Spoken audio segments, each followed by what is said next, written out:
Okay, I heard the recording in progress, double checking my time. Got 11:05. So we are back to continue our final hour of budget day number 2. And I'm looking at Sean and Caitlin to turn it over to one or both of them to introduce our topics and partners. Thank you. I'm Caitlin Amerlin, Heritage Conservation Coordinator. And so just briefly introducing the Heritage Partners. And so things are very similar to previous years, but we have 3 supplemental requests there. One is kind of in line with the collaborative work that has been done over the past several years among the heritage societies here in Douglas County. This one's for capital improvements across all the sites and also accessibility improvements.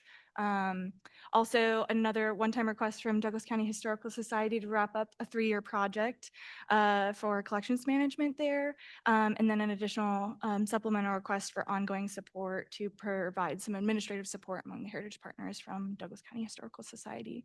And that's about all the specifics I have.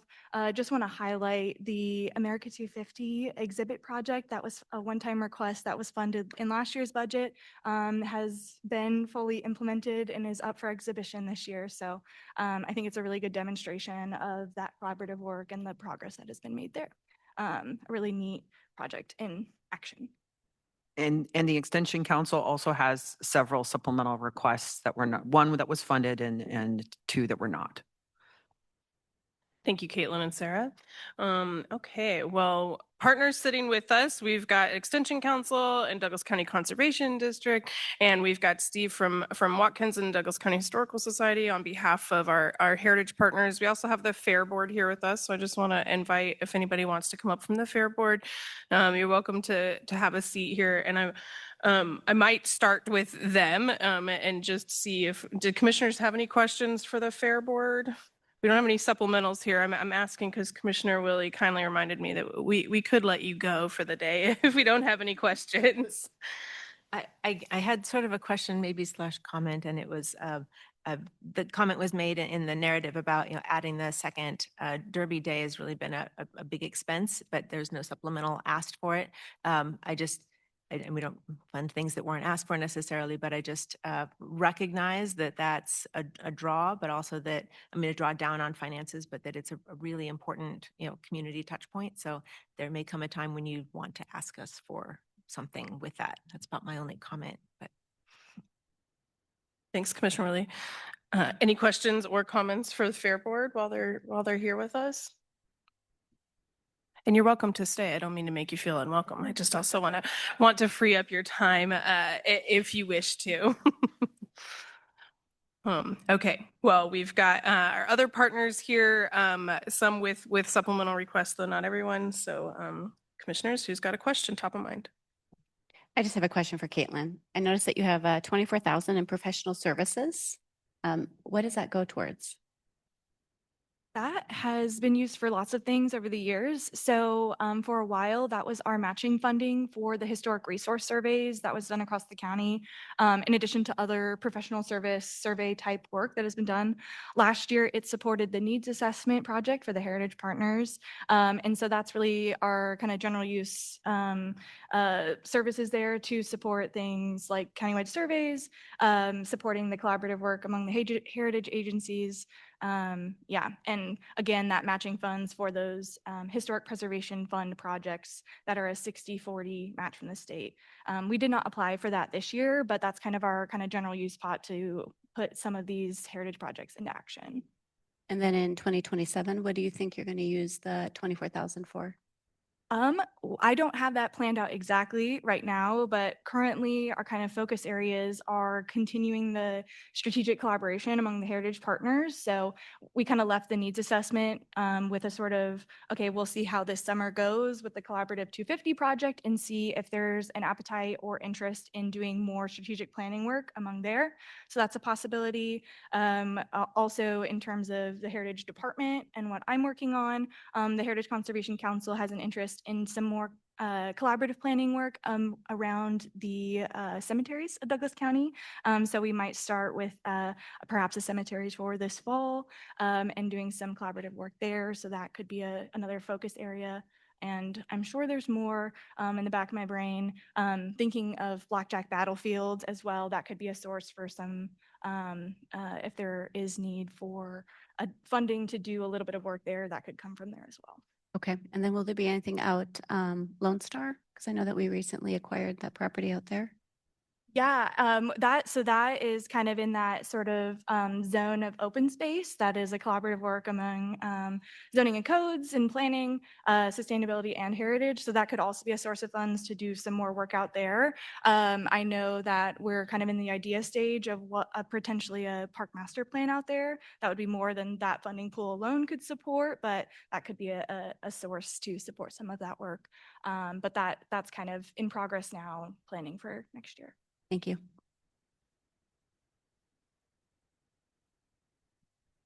I'll move to Extension Council since you're right here in front of me. So the 1% staff salary increase was built into our budget at the 5,708. But the additional request was to go from that 1% to 3%. So it should be an additional 2%, which I would figure would be twice the 5,708. But the amount that's there is different. So can Right. you help me? So the difference between our supplemental request number 1 and supplemental request number 2 is a function of the 1% we actually are getting from the state. So that's a little bit is already kind of accounted for in that. And then I think there's additional increase in benefits that you see in supplemental number 2 to account for some of that change too. That makes a lot of sense, and I appreciate that. Thank you very much. I'll ask about SNAP Ed a little bit. So I know it's been a big hit for the community to not have the 3 positions that had been, and you experimented a little bit with keeping one between some grant funding and some fee funding. Of course, fee for service with SNAP Ed is a rough go. Are there? And so you've put in for one SNAP Ed position, but kind of everything with it. What were the grant funds you used to give that a try, and are there still some options available that would help offset some of that? Yeah, good question. So first, we had 2 SNAP Ed nutrition educators that were federally funded, and we had those for decades, as early as the 90s, maybe even before. And so we lost the federal funding for those positions on September 30th of last year. And you're right, we gave a 6-month trial. The Extension Council Executive Board said, yes, let's try to see if we can maintain this critical service for our community. We patched the funding together for that from a handful of different sources. One, we at the state level had secured some funding through the Patterson Family Foundation to continue some work that was actually backstopping other federal funding that had been terminated earlier in the year, just a month prior to losing the SNAP Ed nutrition education funding. But we contracted with Kansas State University to do a little bit of my time to cover some of the expenses for that statewide project that's affiliated with the Regional Food Business Center, where we're doing economic development in the food system. And we had another staff member on a small contract for some of that work through Patterson Family Foundation grant to the university as well. We were able to drive just a little bit of money through the programming. So that's kind of what we mentioned to you whenever we were with you at work session earlier this year, is that was the hope, that we would be able to find an appropriate funding mix between our ability to generate revenue through gifts and grants and through revenue generation of the activities of that position. And the reality was, we were able to do a little bit of both of those things. We surveyed our partners to ask them what their capacity would be to pay for some of the service. But as you mentioned, it's a rough go. And so we understand that the importance of this position is critical on a handful of levels, not the least of which is the furtherance of some of the food security priorities of the community health plan.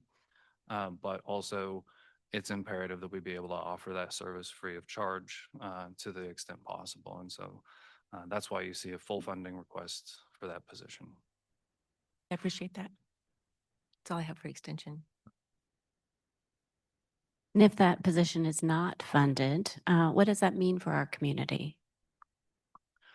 So What that means for the community is kind of we're continuing where we are. So right now we're reeling from the fact that we had the funding for 2 of these positions pulled from us. We have community partners who have historically leaned on us to provide not just nutrition education, but also healthful ways to spend limited food budgets in their households, who are unable to get that service from us. So when we don't have the staff to send to those community partners, the audiences that they serve don't receive that technical and integrated information that they need, and that they want. So those are willing and needed audiences that are doing without right now.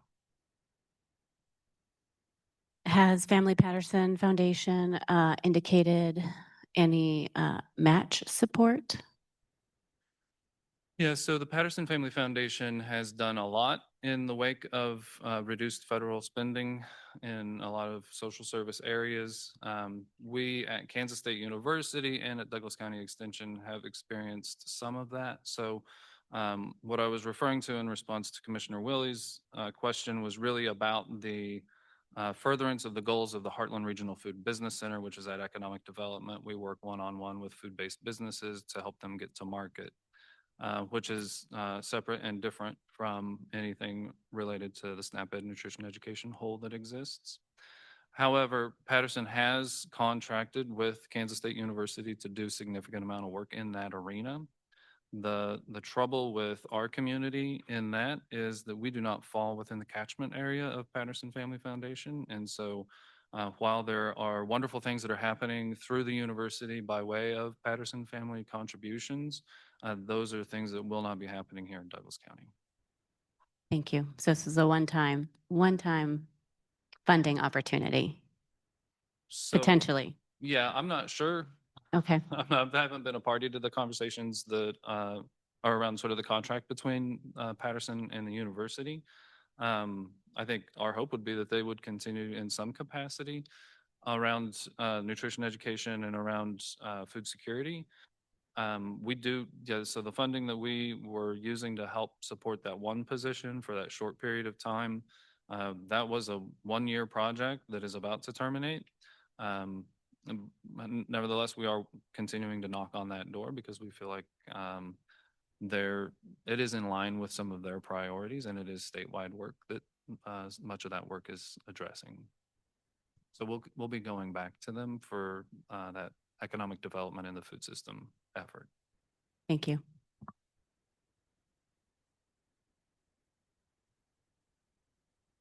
Other questions for Extension Council Commissioners? How about for our Heritage Partners? We have a couple of supplemental requests from them. Commissioner Willing, kick us off. How's your roof? Well, it's still pretty much exactly the same way it was a month ago. We have learned that the estimate to replace the roof, which of course is what the roofer recommends, is a $2.8 million job. And that our insurance, the adjuster has recommended replacing slates in the areas where they are missing. They don't address the underlayment damage and have recommended a settlement of $44,000. So we have kind of a gap that we need to be working on that we expect will probably take a while to work out. Yeah, you know, historic buildings, they're full of surprises. Looking through the supplementals for, various things for all of our partners, of course. But that was kind of the looming thing that I was thinking about in terms of that won't be funded under any of these. It's not That proposed storm at the hit moment, yeah. just after the 27 budget process was kind of finishing up. So I would say stay tuned for 28. Yes, that was a setup, was I appreciate that. on the supplemental one, Yes. and it's a lot of ADA upgrades across the community for various heritage partners. Is there an interest in partial funding for that, or is it kind of an all or nothing from the management? I think if we received partial funding, we would work out a way to get the most out of those resources, because all of those are projects that we just don't have the resources to advance. and they've all been, waiting to be done. So we can work things out like that. And supplemental 2, you had some other grants you'd also applied for, and about this time is when you maybe would start hearing. Have you heard anything from those? The only thing we've heard so far are postponements. We should have heard from NEH in May, and they postponed till July. We should have heard from IMLS in June, and they said that they can't start the grant process until there is a national archivist to convene the committee. So we're kind of indefinitely on hold there. And then the next one we're supposed to hear about will be in October. Any one of those 3 grants would provide that funding. Okay, and that's the 25,000 for the collections management, and that serves all the community partners. No, that one is addressing the collections issues that we have at the Watkins Museum, freeing up our curator of collections to be available to help as needed with other projects. Okay, and if the funding comes through from any of those other sources for the 25,000, then money wouldn't be drawn from the county? Correct.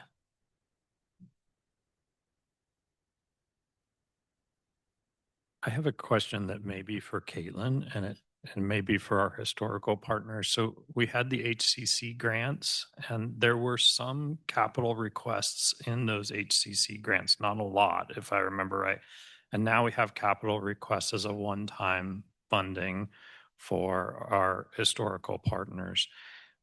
Help me understand, like, where is the right place, do you think, I mean, maybe all the places are the right place to do that, but I think that I'm just interested to hear from both historical partners and from HCC representing the board, like, how might we consider those?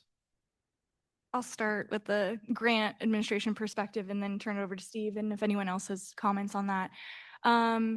Well, so for this year in particular, there were several capital requests, but not from the community partners here at the table or the historical societies supported annually by Douglas County for that purpose. So those are pretty distinct. The requests received this year and through the grant program in past years have been either from local businesses or other groups, perhaps not represented here, but I will say in the past, the grant program has supported several exhibit and museum improvement projects. I mean, the biggest example of that is the Eudora Community Museum.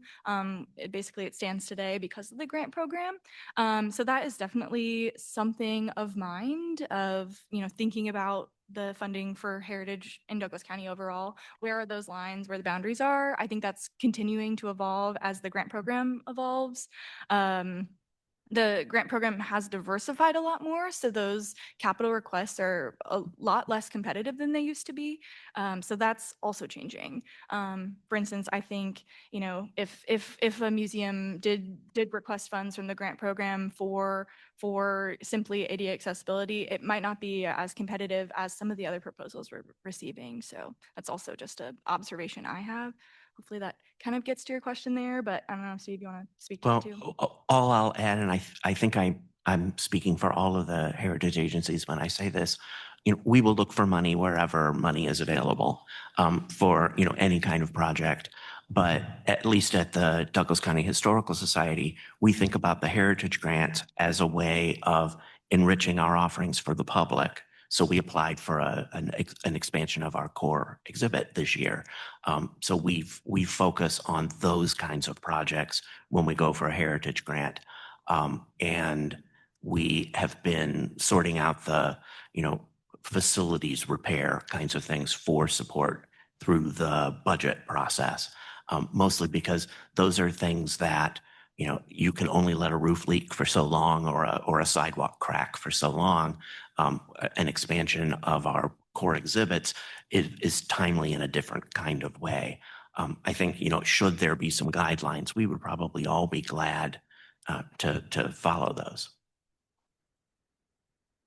Yeah, and maybe I'm just not thinking about like there's the Lecompton Community Empowerment that asks for a window replacement. That's not a historical partner. So it's being clear on who that is, I think Yeah. is maybe helpful. And we've been trying to consolidate our efforts because there are some advantages in how things are processed, or how we can track those expenses if we work on them all together.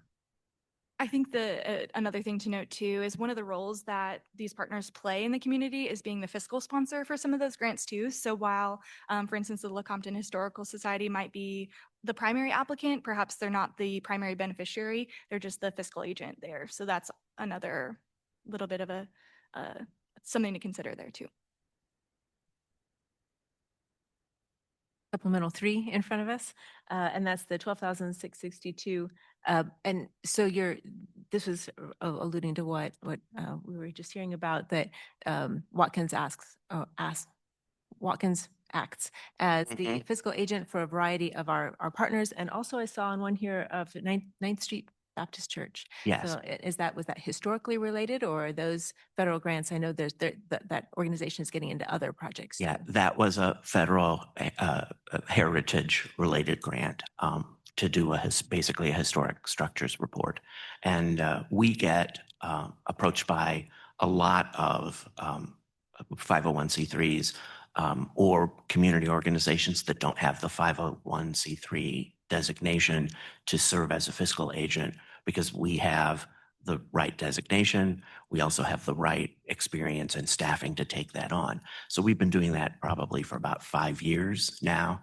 And I've been starting to look at what are the direct costs that we incur as an organization, but don't get recovered through any of the grant funding.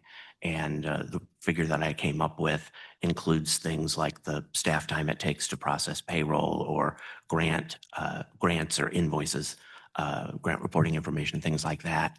I've also, as we add to our payroll, the way our workers' comp expense is calculated, that increases because our payroll is larger, whether those are people working for us or not. And also, we incur expense associated with the issuance of 1099s and the follow-up on that for any independent contractor that anyone would use.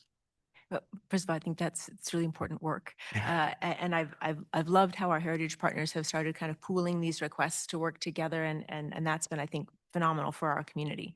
Help me understand. So like the fiscal work that's done on behalf of these other heritage partners that are all kind of in our book here versus some other partners, are you charging for any of those services, or is it just to help out the community? Up until this point, we haven't charged. It's just been to help out community.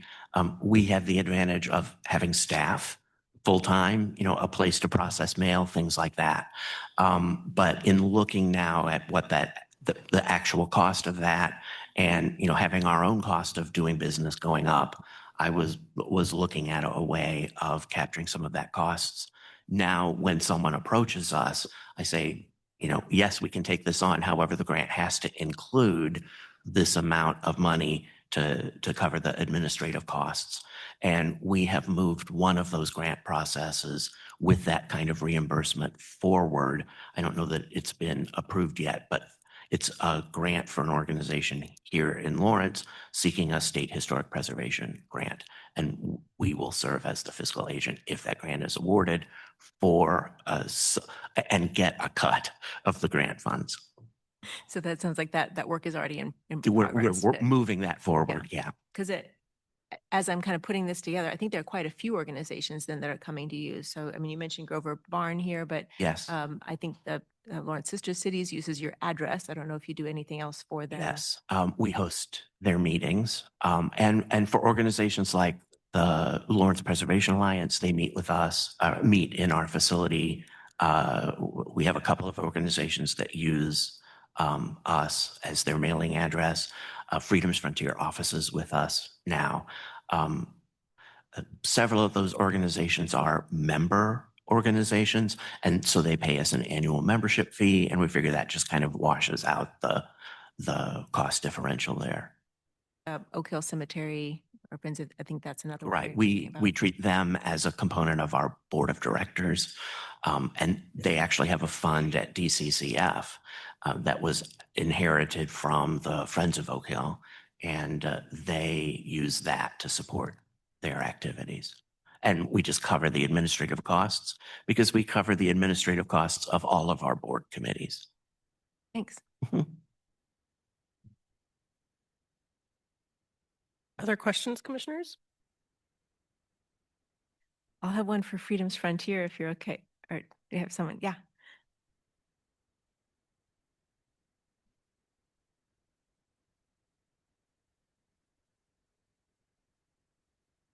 Thank you for coming up. This is just to check my understanding. Okay. And I could be wrong, but so you formerly had the space at the Carnegie Building and then kind of gave that up, and now you're officing with the Watkins. But I don't know what you paid for the previous building, but there's some rent, like reasonably so, on your budget for your current situation. What were the savings then from leaving the other space? We were paying 15,000 a year for the Carnegie Building, and we are currently paying quarterly. Is it Kate? Yeah, yeah. So about 1,200 a year.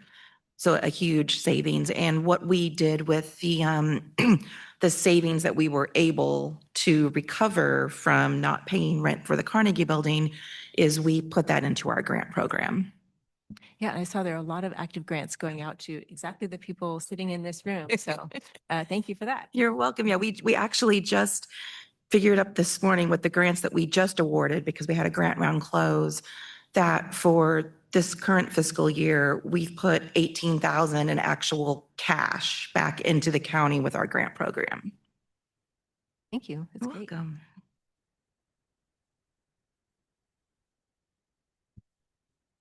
Any other questions, commissioners? Well, I'd say that's a pretty good one to end on. So thanks for the good news.